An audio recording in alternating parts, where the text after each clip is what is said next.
Today's topic is about giving. Now, it does have more to do with women because I think women tend to be more of the givers in a relationship, but it could apply to you as a man as well. If this does, then roll with it. Just apply it liberally as needed. Now, giving is a wonderful thing, and investing in another relationship and doing it out of the goodness of your heart because you want to and it gives you joy and helps somebody else, it's a lovely thing. However, if you're anything like me, you might be an overgiver. Now, as overgivers, we run the risk of becoming resentful when somebody else does not meet us with the same emotional energy that we have put into them. And with that resentment, it could end up poisoning both you and the relationship, and nobody wants that. Now, I have found the secret for success for myself is something I'll tell you when I'm done collecting all these beautiful eggs. Wow, these nesting boxes really are doing their job. I'm so happy. Okay, side note, I just built these nesting boxes with my friend who technically did most of the work. She was kind enough to come over and show me how to use power tools. And already I have 1, 2, 3, 4, 5 that were inside of one of the nesting boxes and only one on the ground. Before, the nesting boxes were all broken and messed up because this is a big box store coop. It was not made with love. And so the chickens had to just kind of lay wherever. But it's working well. I'm so excited. Okay, let's continue the conversation. Now, resentment, overgiving, and what do you do if you're somebody who just is an emotional giver, but you also need to be refilled as well from the other person? Any relationship is a two-way street, and here's the thing you have to do. You have to accept, did not crack. Maybe I shouldn't do this with 6 eggs inside of my hands. Okay, and this is how we get broken eggs, kids. Anyway, the first step is you have to take accountability for the precedent that you as the giver have set in the relationship. Now let me explain. I've had very many friendships in which I gave a lot to the other person. I was always the first one to reach out to them.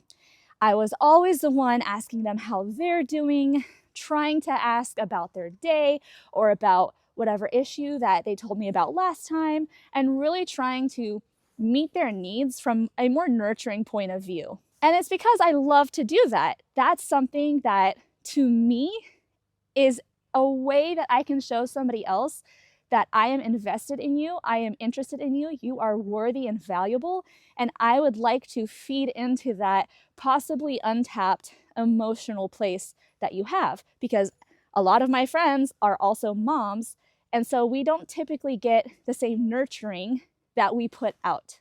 And also because I can't just leave my house and go help somebody clean their house or just make a meal for someone else and deliver it, because I've got my own family I'm tending to. Being able to be there for somebody or to ask how they're doing or to pay attention to them and actually focus on what they are saying is my way to be able to love somebody. Georgia, don't eat those eggs. I had to take accountability for the fact that I was the one who set the precedent in the relationship, that I was always the one to reach out first. But it was a reality of my own making. So if you're an overgiver, giving is wonderful. Keep it up. It is fantastic. And I think that the advice, don't expect anything in return, is both true and kind of off. Because as people, if you care about somebody, you should be doing something to give back to that person. Anything. And it shouldn't be an expectation that I'm going to give to you, so you give to me. That's not what I'm talking about. But what I'm talking about is if you find a trend that eventually, as you're going, you realize, when we hang out, they never ask me about me. Or, They never reach out to me.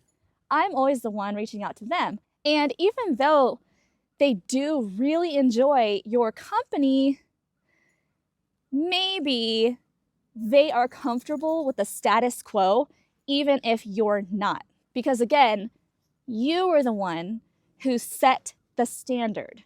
So, what I have had to do with several relationships is start to scale back, not be different, because that wouldn't be true to my own integrity, but start to scale back a little bit and allow the other person the space to miss me, to say, hey, I wonder what she's doing. Or, oh, it's been a while since we've hung out. Let me see if she wants to come over. Let me see if we can come over. And so investing in those relationships that will also give back is a way that I know that I am loved and can love someone else without feeling like I'm being depleted. And while I still do love the relationships or the people that I had with the more laid back, let you come to me type of person, I still love them, I still care for them, but I also have to care for myself at the same time. And through that, I am taking those steps back. I am making sure that I'm not overwhelming the other person with my presence. It's all a balance, it's all a give and take, and everybody's personality is a little different. Some people just don't need other people as much as maybe I need people. And that's okay. Makes me sad because the people that I really want to hang out with sometimes are the people who are totally fine not talking for 3 months at a time. And honestly, at that point, it's a difference in what they want out of the relationship versus what I want. And sometimes we just grow in our own separate ways. So if you're like me and you tend to overgive, consider the precedent that you are setting in these relationships and consider how you could potentially scale back and allow them to come to you, and meanwhile invest in relationships where they're going to give back so that you feel cared for as well.